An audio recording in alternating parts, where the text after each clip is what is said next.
It's easy to see courage in people when they face stakes so high, and we admire it, and we often doubt that we could be so courageous.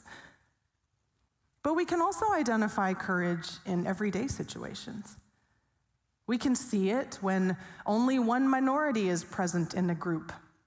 It's hard and scary to be the only woman in a room of men, or the only person of color in a meeting with all white people, the only young person in a group of older, experienced colleagues. It takes courage to show up, to advocate for others who are not represented there. It takes everyday courage to stand up for a friend when they've been bullied, when they've been treated unfairly, when your association with them might reflect badly on you, but you stand with them anyway. Everyday courage is all around us too. In any and all of these situations, big or small, we recognize courage as the willingness to face something frightening or dangerous or unknown and walk toward it. Not because it brings us personal gain, but because it's done on behalf of someone else. I think the Holy Spirit presents us with these kinds of opportunities to act with courage all the time, both in big ways and in small ways. That's certainly been true in all of Scripture and all throughout church history, but I think we more often say no than yes to the Spirit's nudging. It's really hard to be courageous, even for those things that we know matter a great deal. Hey, everybody. It's a small group, but it's an exciting group of folks. I'm glad that you all have said yes to joining us. As Pastor Jess said when we opened, our values here at Plattwoods Church and Riverside United are belonging, curiosity, and courage. And they help shape how we live out our faith together. And each of you here is a leader in some way here in our congregation. And so you model these values both here at Plattwoods and Riverside and also out in the communities and in whatever your real world jobs and lives look like. So courage, as we name it here, is when the Holy Spirit provokes us to mend what is broken in our world. That pit in your stomach that you get when you see someone hurting, when you witness injustice or discrimination or oppression, we name that as the Holy Spirit prompting you to act, to have compassion, to stand up to those things that cause harm, and as our definition says, to step into a hard place, to make an unpopular choice, to do the difficult thing, even if it cost us.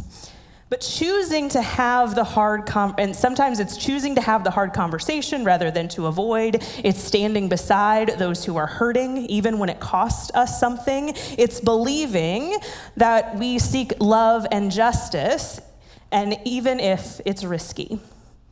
All that sounds noble, right? But let's be honest, like Pastor Evie said in her sermon that we just showed, more often than not, we say no.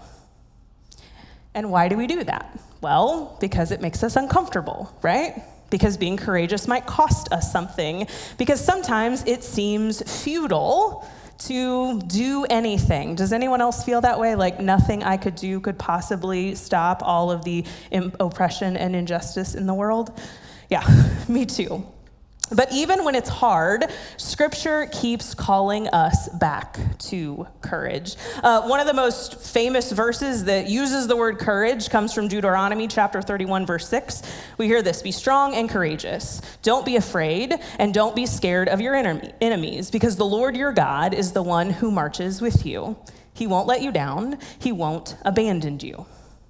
God is always with us, right? That's how we have the ability to be courageous. But in addition to that, we also have your church, this community who values courage to practice it together.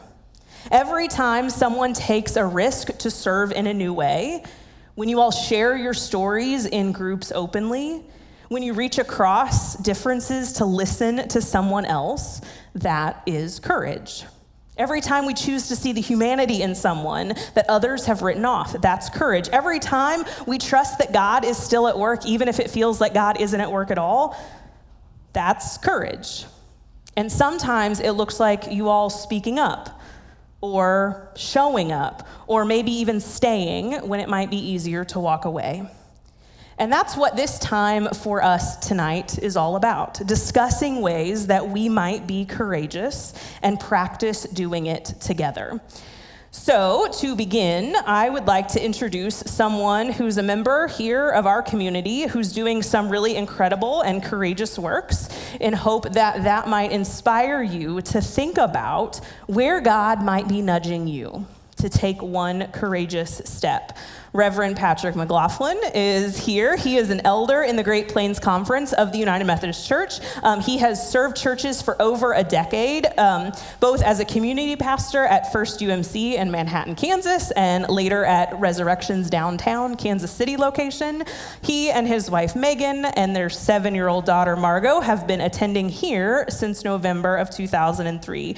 They love our children's programs and commitments to social justice. Currently, Patrick serves as the CEO of Save Inc., which is a nonprofit housing organization focused on the housing needs of young LGBTQ+ adults and people living with HIV and mental illness. So please join me in welcoming Reverend McLaughlin.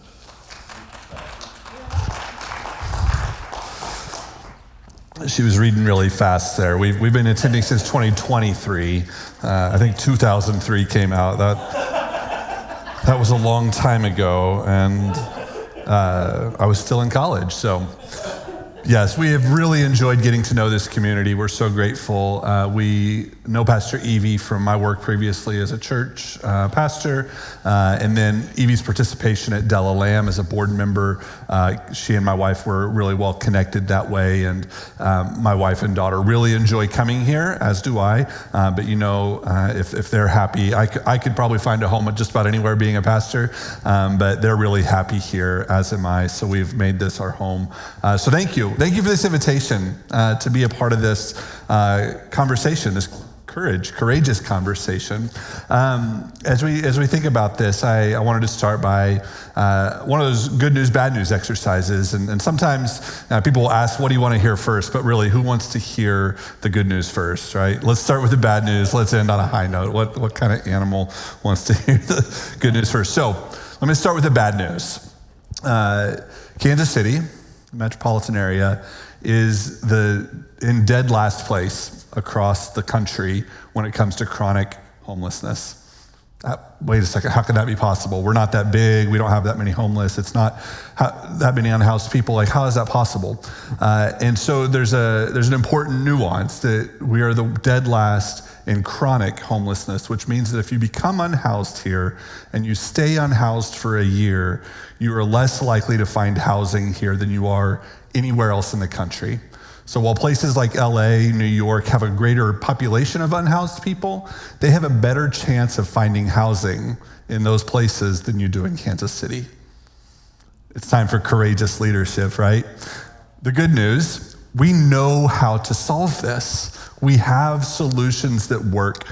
We are not investing into them the way that we should be from a policy standpoint, from a public awareness standpoint, from local to state to federal levels of intervention. We simply aren't taking courageous steps towards solving this challenge. And so I'm excited to be able to do the work that I do now. When it was time for me to figure out what was next from Resurrection, I had been there for 7 years, loved my work there, it started a lot of great things, our refugee ministry there, some construction ministry, some housing ministry, but I had reached a plateau and I wanted to do more. And at the same time, this opportunity to come and lead at Save Inc., you can see how it's spelled, Saveinc.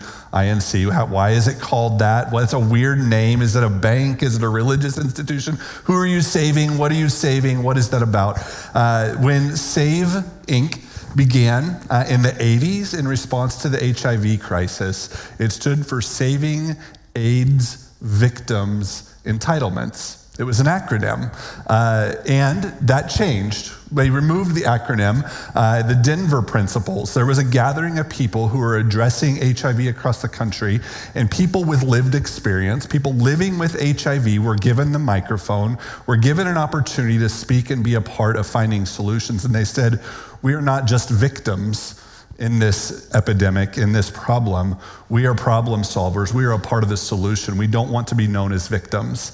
And I think that that is one of the first times that I know in our history of doing people first language, right? We don't talk about AIDS victims anymore. We talk about people living with HIV. We don't talk about homeless people anymore. We talk about people who are unhoused, right? This people first language, I think, is one step that we take in finding courage in seeing our humanity, our fellow brother and sister, whether they're Christian or not, they are all tied together, bound by this idea of being created of the same material.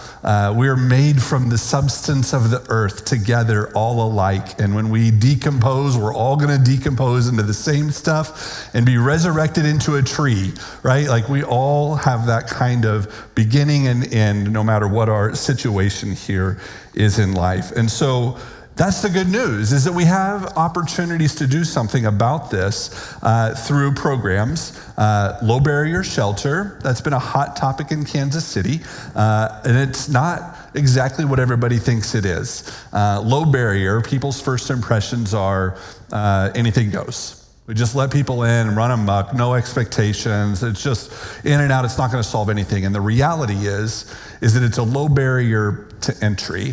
But once you're in, it's one of the most highly structured programs that you can have because it intentionally meets people where they're at and guarantees them that they'll have a place to stay tonight. And when you don't have to worry about where you stay tonight, you can begin thinking about the other things that are barriers to housing, like your mental health, like addiction, like reconnecting with family, like pursuing a career. None of these things are really possible until you have that base level of what Maslow's hierarchy says of having your basic needs met. And so low barrier shelter is a really great, essential starting point that is missing in Kansas City and that is highly contentious because of this concept that I'm sure we're all familiar with. You've heard of NIMBYism, not in my backyard. Nobody wants to have a low barrier shelter in their backyard. NIMBY, N-I-M-B-Y, NIMBY, not in my backyard. I live in the neighborhood where that shelter was supposed to go, and I fought with neighbors consistently about why this was so essential. And the services are already in our neighborhoods. The people in the old northeast part of town, so if you're not familiar with where I live, I am just on the other side of the river from here. Go straight down I-35. You see the soccer stadium. As soon as you go past it, to the left, that's Pendleton Heights is my neighborhood. There's a lot of woods that are there and a lot of encampments throughout there. And one of the things that happened during the pandemic was that all those folks came out of the woods. And they were camped out along Paseo. If you ever get off on that exit, or if you remember during that time period, there were tent cities being set up. And people just, now that they were confronted with it, they could see it was a problem. But they refused to courageously understand or believe that those folks were living here before that. They're just simply visible now, which actually gave us an opportunity to meet them consistently and engage them so that when they were ready to take those next steps, we could do that with them. By shutting down all those encampments without a good process, that the city has a process to decommission campsites. They go in months ahead of time to let people know this campsite is going to be decommissioned. Here are services, here are places you can go, but on this day, you need to not be here anymore. Before that, it was really middle of the night, go in, clean out the campsite, all the personal belongings get thrown away, disrupted, just a terrible situation, lacking dignity, lacking any kind of compassion. So we're trying to take steps towards meeting folks where they're at who are unhoused, but one of the things that is important is being able to see and recognize that the problem is here, whether we can see it or not. And I think that takes courageous leadership, to acknowledge that and not to pretend like out of sight, out of mind. So there's some different ways to define, let me say again, we said that low barrier shelter is one solution. The second solution is permanent supportive housing. This is the strategy that has helped us across the nation take veterans' homelessness to functional zero. So you'll probably see a lot in the unhoused community this focus on helping veterans, and they absolutely deserve to have this kind of special service. They have courageously served our country. They have sacrificed. They have done so much for us. Of course, we owe them an opportunity to find housing. And so it's easier to pull the heartstrings for somebody that has served in that capacity than it is somebody that is living with a mental illness. We operate a shelter for LGBTQ plus youth. That's another easy heartstring to pull. I visited with some folks tonight who have children that are a part of the LGBTQ community, and they were compassionate and understanding who their children are. But the children that we serve, these 18-year-olds, get kicked out of their homes because their parents don't agree. They think that they're choosing this lifestyle that is antithetical to their values, to their families, like Christian beliefs, all of these things, which is a travesty.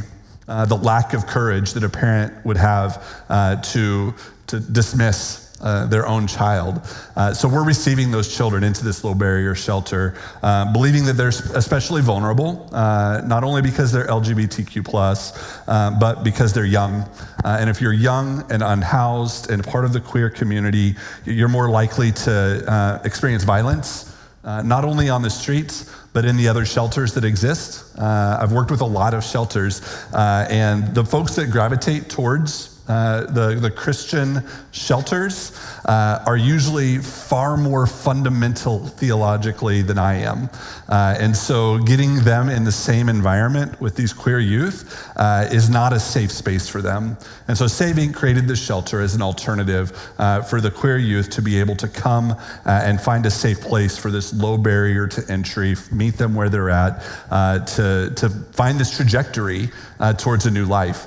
There's a real beauty in the shelter that we operate because the building that it's in, and I hope that you'll come and see it. I hope that you'll come and see and meet some of my staff and where we're doing this work. But that house that has 10 beds is the original hospice house that we operated. So this place that 40 years ago, young gay men predominantly were coming to die with dignity because they weren't on the street. They had a bed, they had people caring for them, but it was a death sentence in 1985 to contract HIV. This place is now a place where young queer youth are coming to find a new life and a new trajectory on life. And there's that, every time I talk about it, it raises the hair on my arms because that is the resurrection in my mind. If this is the most gospel-centered church work that I've ever done, in a very secular organization, in an organization that still bristles a little bit at the fact that I'm a pastor, because this is a very LGBT-led organization that's been traumatized by the church. They've taken a lot of courageous leadership to bring me in, and I'm just using every privilege that I have to try to help bring everybody along board with us. So the other solution is this permanent supportive housing, and we have programs both for the youth, for people living with HIV, and people for living with mental illness to get that stable housing. It's not a shelter, it's an actual apartment. It's a unit. It's a place that they can call their own. They sign the lease. They pay 30% of whatever income that they have, and then the federal government comes alongside, and we are the channel. We are the avenue through which those dollars are channeled. We're facing a crisis. Those dollars are proposed to be cut by 70%. We're literally going to see 1,000 families lose their housing over the next year because of the decisions that this federal administration are making and choosing to see the folks that we're serving as vagrant, as criminals. And there's no coincidence that they're building a $22 million jail in Kansas City right now in preparation for the World Cup so that we have someplace to stock these folks that they don't want to see, that they want to dismiss and dehumanize. That $22 million could be invested into housing, and we could go a long way to clean the streets up by offering a dignified solution. But that's not the direction that our city, state, or federal government are going, which is why we need courageous leadership to make the hard decisions, to see people as I love this resource page, seeing people with compassion rather than condemnation, doing so with vulnerability, encouraging belonging, loving others, even when it's not the easy thing, hearing and responding to the cries of the oppressed. There's been a lot of organizing. I was at a rally yesterday. I saw some of you there to try to do this. A lot of the folks that are unhoused have been doing this for years through an organization called KC Tenets. I send them my money. It's a very valuable organization that is helping to ensure that people are being treated with dignity in the housing that they have. We're now in this fight to make sure that we can keep this housing, and it feels like a losing battle most days. So we have solutions. That's a long intro. We've got good news. We've got solutions. We need courageous leadership to get there. Courage is not just the absence of fear, right? I think of also the definition of health, right? It's not just the absence of disease, but it's the presence of pro-social activity and building towards life. The same can be true for courage. It's not simply the absence of fear. We can see courage being used in a lot of really bad ways. I think that again, this isn't a political speech, but I think that our federal administration has a lot of courage to address homelessness the way that they're trying to address homelessness. It feels brazen. It feels, maybe there's another word, but whatever it is that they're acting on, it feels brazen, courageous, but in a negative way. So it's not just this absence of fear, but we have to act in spite of that fear, to make the not easy decision, to see people as people. I want to ask you, what comes to mind when you think of courage? I've already named the military. We've got veterans in the room. That takes a lot of courage to go and serve. What comes to mind? Who comes to mind for you when you think courage? Just shout something out. John Lewis, yeah, absolutely. Civil rights activist, prolific author, amazing, yeah. Doctors in general, right? Yep, especially with our changing healthcare landscape. Anytime you see somebody running from a profession, those that are sticking with it must have a lot of courage. Teachers, social workers, folks that are willing to work at a pretty low wage, barely a living wage, in order to provide these fundamental things that are we value education, right? What about teachers? Do we value teachers? Any teachers in the room? Do you feel valued? I hope you feel valued by this church and your neighbors and the people around you, but I've gotten to do a lot of school partnership type work, and I know that our schools and our teachers are not valued the way they should be. They should be making doctors' salaries. There's some great biblical examples. Anybody think of some biblical examples of courage? People who acted courageously? Maybe Moses standing up to Pharaoh. It took a little chiding though, right? He wasn't going to go right away. He's not good with his speaking, so he sent his brother to help. But man, that would be like you or I going straight to the president, being like, let my people go, stop. So we had a sermon today on Nathan. Yep. Stood up to David. Stood up to all the prophets, right? Pointed his finger. Nathan was a powerful prophet, absolutely. Paul. He took on a whole new identity, didn't he? Thinking about changing his name and becoming, instead of a torturer of Christians, the most Christian of everyone. David, that was, when Cassie asked me to do this, that was the first story that came to mind. David and Goliath, quintessential, stand up in the face of this giant monster. Yep. Daniel in the lion's den. Yep, good one. Rahab. Yep.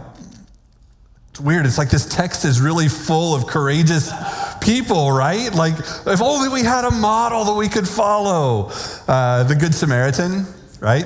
The people that passed by the man who had been beaten and downtrodden were supposed to be the heroes, right? The priests, the Levites, the pastors.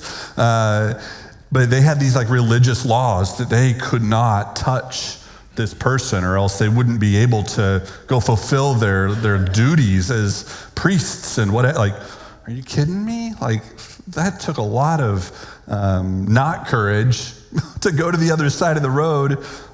What's the opposite of courage? I don't say something. What's the opposite of courage? Apathy, apathetic. I can think of a lot of real words I can't say on stage, but Jesus going to the lepers, touching and healing people who are unclean are great examples. What about like our own historical figures? We've named a few. I wrote down a few. Wondering if you could we named John Lewis. Any others that you can think of?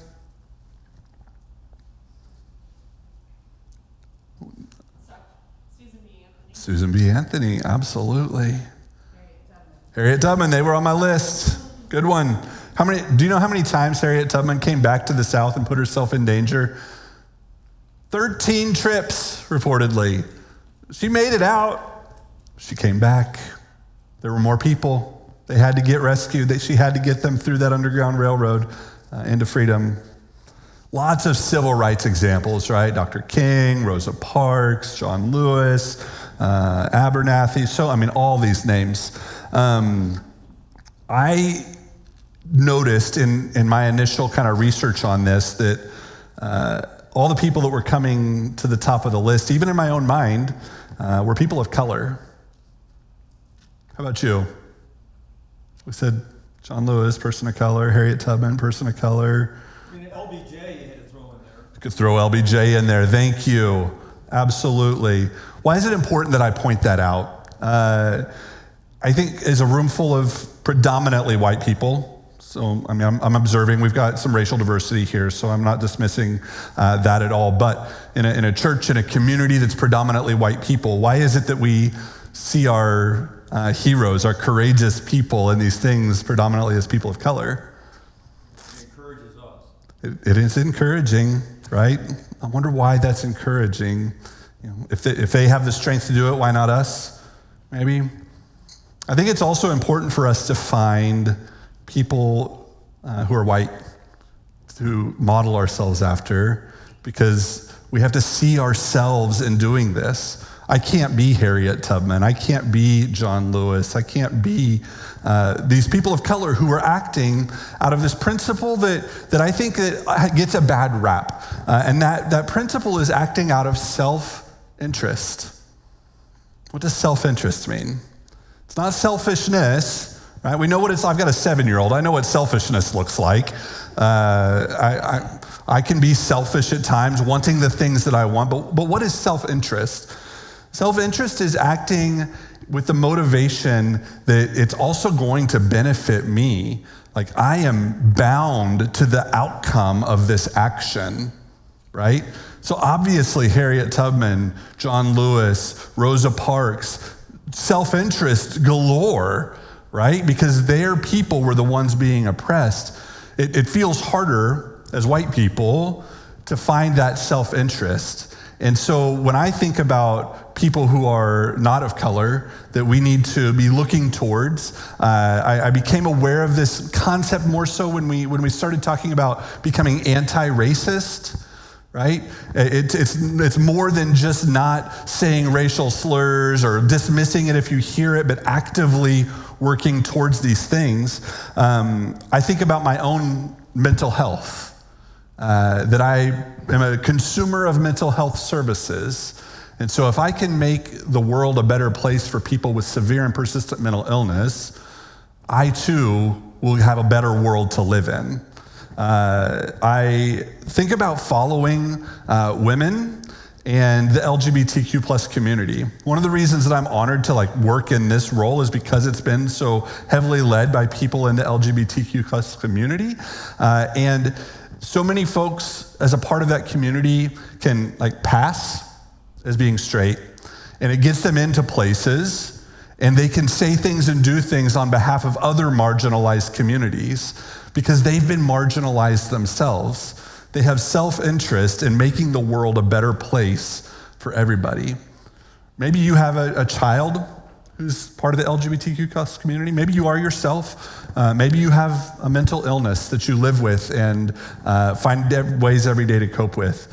Maybe you've experienced being unhoused. I couch surfed for about a year. I lost a job once and was fortunate to have friends that I could sleep on their couch.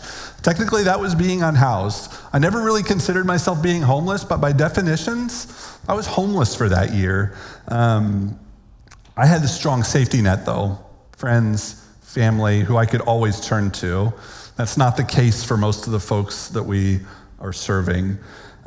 There's also this misconception that being mentally ill causes you to become homeless. That may very well be the case. I've got family members who've got mental illness that we've reached the end of our rope in being able to do what we can for them, right? We've probably all have had those people in our lives too. I have done everything. I am exhausted. I can't do anything else. I have to have boundaries. I have to have my own well-being. And so we have to rely on the community to do this alongside us. I think about my grandmother when I think about that, who was very poor, relied on government subsidy for her housing. And if it weren't for that subsidy, she had too much pride to come and live with family. She would have been unhoused. I also didn't live close to her, and so I depended on other people to be caring for her in my absence. And so I feel this sense of if somebody else is doing that in my absence, who can I be doing that for because their family can't do it for them? For whatever reason, right? My grandma was too proud, but other people are so far gone with their mental health that their family simply does not have the wherewithal to do it anymore. But I can step in, and I can bring a team of people alongside me, and we can take turns so that together is maybe you've heard this concept, this body of Christ can respond and do something to help people that need this help. So self-interest, what is yours? I think that is a key towards helping us to act courageously. What can you continually tap into to remind yourself that this is an important issue that needs to be resolved, and when it's resolved, my life will be better too, and I'll continue to do that. You can continue to act out of altruism. Altruism is great. There are studies, there are scientists that say altruism is crap, that doesn't actually exist. I think that you can. I think the Spirit compels us to do good things for the sake of doing good things. But I think at a root cause, at a deep level, if we find that self-interest, we'll be able to do that. And so there are some examples that you'll never probably have heard of. I found an example of Viola Luizo during the Civil Rights Movement. She's a white Detroit housewife, mother of 5, joined the Selma to Montgomery marches in '65. She was murdered by the KKK. She was transporting black marchers and she got murdered. She saw injustice and refused to look away. The cost was her life. But she saw that as long as there was injustice anywhere, you've heard this quote, right? There's injustice everywhere. She saw her self-interest in that and couldn't stand by on the sideline. Many other examples of that during the civil rights movement, and I think we're seeing that now. The No Kings protests that we were at yesterday, lots of people, lots of white people, lots of people of all different demographics, but all of these challenges that we're facing with Medicare costs, Medicaid cuts, housing cuts, Social Security benefit cuts, all of these things we need to remember disproportionately affect people of color, people who are on the margins. And so whenever those cuts happen, they are going to be the first ones to feel it the hardest. And so while we may not feel that yet because of some of the privileges that we have wrapped around our lives, we need to remember that our time we will feel this eventually. And so the sooner we can get in the fight, the better. And we can make life better for these others as well, bring them back from the margins to the center. I'm sure that I'm close to my 10 minutes. I haven't been watching Kurt didn't start the timer. It's not my fault. So I want to conclude by saying courage isn't about being fearless. I think it's about being faithful. I'm not a hellfire and brimstone person. Any hellfire and brimstone folks out there? We could probably bring that if you want to. There was a lot of energy in the 60s, 50s, 70s about fearing God, right? I've actually come around to a healthy understanding of what it means to fear God, because God has challenged us, asked us to be courageous to address these things. And if we don't, our life is going to be hell. And we're seeing the first fruits of that with the number of people that are going to be unhoused, with the distrust of government, with all the things that are happening in our society. God doesn't have to come in with lightning bolts and hellfire. We're creating these problems for ourselves. And I think that that's what a healthy fear of God looks like: to be courageous, to be on the right side of history, and to advocate for those who are on the margins of our society. I'll leave it there. Thank you so much.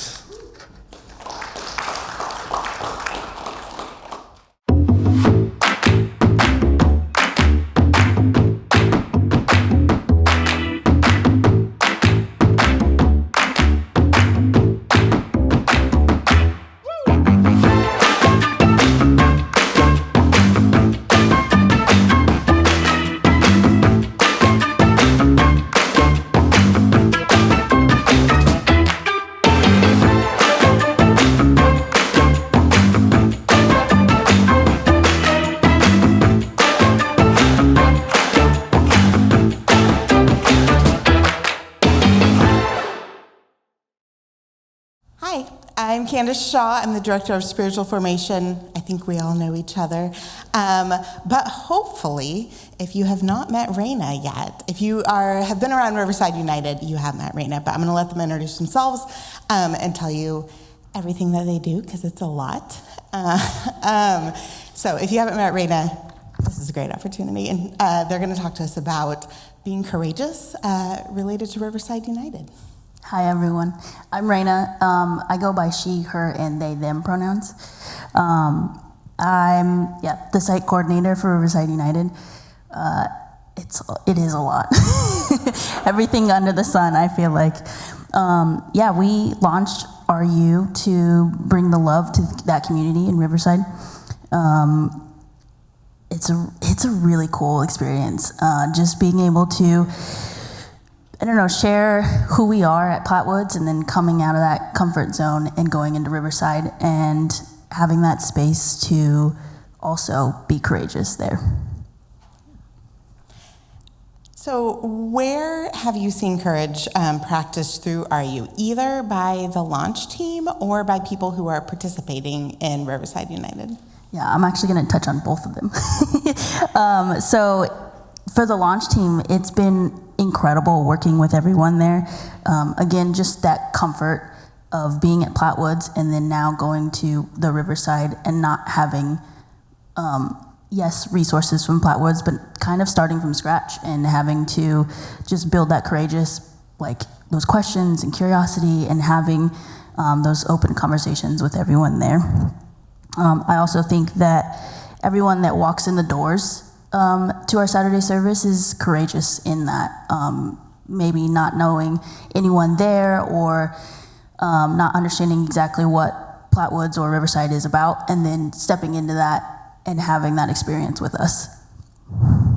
Yeah, so there's definitely a connection between starting a new site and being courageous, on both sides, right? The people who are helping to launch the new site. Any more about details about that you want to tell us about? Yeah. Starting a new site isn't just about renting the building. It's about casting a vision that requires us to step out of that comfort into God's calling. You can see you have to be courageous enough to believe three things: that it takes courage to see the community's need and say, I want to be there. We need courage to risk failure, time and resources for the sake of the gospel and serving others. I think it also takes courage to let go of that control and trusting that God will bring the right people and the right resources to the table. Is everybody taking notes? Those are really good. Okay. Beyond what you do with Riverside United, which is a lot, how else do you practice courage in your own life? Yeah, that's definitely a big one. Currently, at least, I think two things come up a lot. Speaking my truth as a non-binary person, especially in a faith environment, being at Plattwoods and RU has opened my eyes to a whole new world. Previously, in the past, it hasn't been received well, or how I present myself as more masculine. I get a lot of disdain, for lack of better words, and so it takes a lot of courage to step into that and be my authentic self. I've been in an amazing environment at RU to be able to have that courage and to be comfortable in that space, which I'm hopeful I can continue to, it's been said multiple times here, just like having that courage to then spread it to others to have that comfort. The other way I think is just jumping into situations that I haven't planned for. The community crisis, difficult conversations, or new things that I've never had to do before. That's definitely a big area. You want to tell us a little bit about the crafting that you all are doing? Yes. So as a new Riverside United grow group, we're doing a crafting corner for women and non-binary folks. Currently it's at the library every first and third Saturdays. So hopefully the other Saturdays that we're not doing Saturday Go Serve, you can come to Crafting Corners. It's just a space where everyone can bring their own craft that they're doing. Currently, it might be someone's got a knitting project, or maybe even for me, school, I've got graphic design projects that I can work on, different things like that. We'll have spare craft kits that if you don't have something currently, you can still come and hang out and craft. I really like this idea of courageous crafting, kind of like we talked about, Reverend Myron talked about this morning in his sermon about people are looking for spaces to belong, right? We don't want people to be bowling alone. We don't want people to be crafting alone. I mean, sometimes that's nice and relaxing, but when people are looking for those third spaces, right, to be with community, not just at work or at home, that's courageous to show up and join others, whether it's crafting or going to a movie night or coming to a small group or coming to church. The church, especially a new church plant that you haven't been to before, I think is, all of those are courageous acts, and they all look really different. Or showing up for a Saturday Go Serve. When you're going out to a community that you haven't been a part of before, maybe you don't know what that experience is like. That's all courageous as well. When we were talking about these questions and when we were planning this evening, sometimes it gets tricky to just focus on courage. We'll start with an idea and we're like, oh, that's really curiosity. Or oh, but that's really belonging. And then we have to take a step back and go, well, that's on purpose, right? All three of these values go together. You can't really have one without the other. So Raina, I thought I would just ask you, how do you see the connection between courage and curiosity and belonging at RU or just in general? Yeah, I definitely think that both at RU and in my personal life, you can 100% see that loop. Courage being the bridge to curiosity, and you have to have that courage enough to admit you don't have all the answers. It takes courage to set aside assumptions and ask the questions, the curious questions about someone else's life experience or point of view.